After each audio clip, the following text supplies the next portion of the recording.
One important item continued to elude James Holden.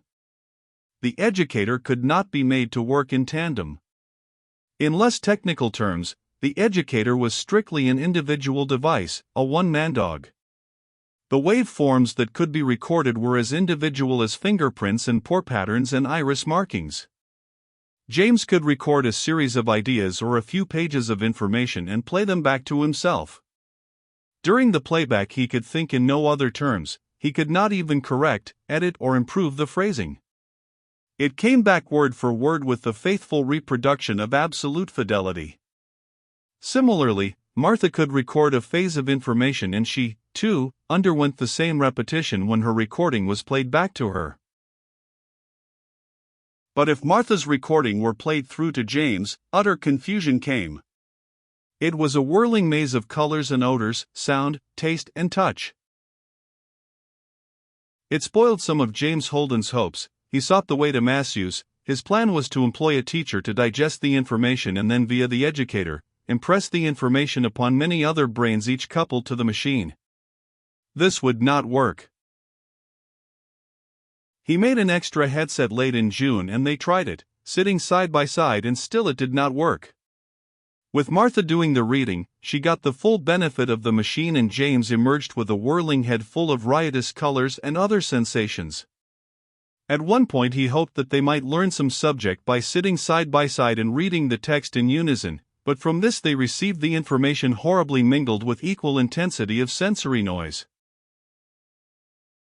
He did not abandon this hope completely. He merely put it aside as a problem that he was not ready to study yet. He would reopen the question when he knew more about the whole process. To know the whole process meant studying many fields of knowledge and combining them into a research of his own. And so James entered the summer months as he'd entered them before.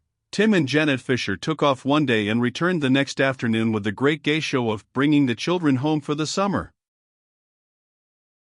Even in this day of multi-billion-dollar budgets and farm surpluses that cost $40,000 per hour for warehouse rental, $2,500 is still a tidy sum to dangle before the eyes of any individual.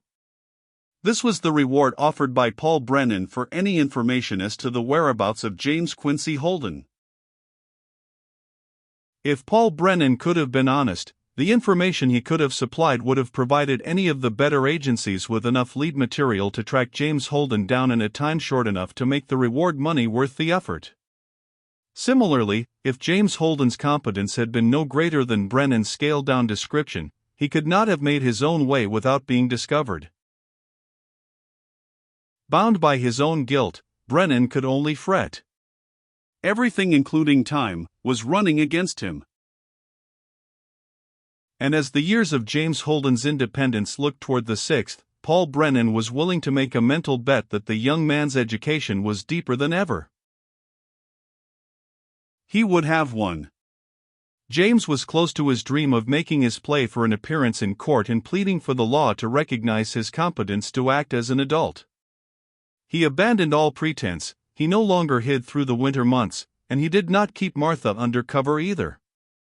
They went shopping with Mrs. Fisher now and then, and if any of the folks in Shipmont wondered about them, the fact that the children were in the care and keeping of responsible adults and were oh so quick on the uptake stopped anybody who might have made a fast call to the truant officer.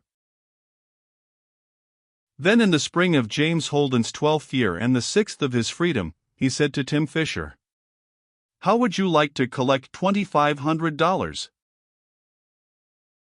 Fisher grinned. "Who do you want killed?" "Seriously. Who wouldn't?" "All right, drop the word to Paul Brennan and collect the reward." "Can you protect yourself?" "I can quote Gladstone from one end to the other. I can cite every civil suit regarding the majority or minority problem that has any importance. If I fail, I'll skin out of there in a hurry on the next train. But I can't wait forever." "What's the gimmick, James?" "First, I am sick and tired of running and hiding, and I think I've got enough to prove my point and establish my rights. Second, there is a bit of cupidity here. The reward money is being offered out of my own inheritance, so I feel that I should have some say in where it should go. Third, the fact that I steer it into the hands of someone I prefer to get it tickles my sense of humor. The trapper trapped, the bopper bopped, the sapper hoist by his own petard. Av. It isn't fair to Martha either. So the sooner we get this whole affair settled, the sooner we can start to move towards a reasonable way of life. Okay, but how are we going to work it? I can't very well turn up by myself, you know. Why not? People would think I'm a heel. Let them think so. They'll change their opinion once the whole truth is known. James smiled. It'll also let you know who your true friends are. Okay. $2,500 and a chance at the last laugh sounds good. I'll talk it over with Janet.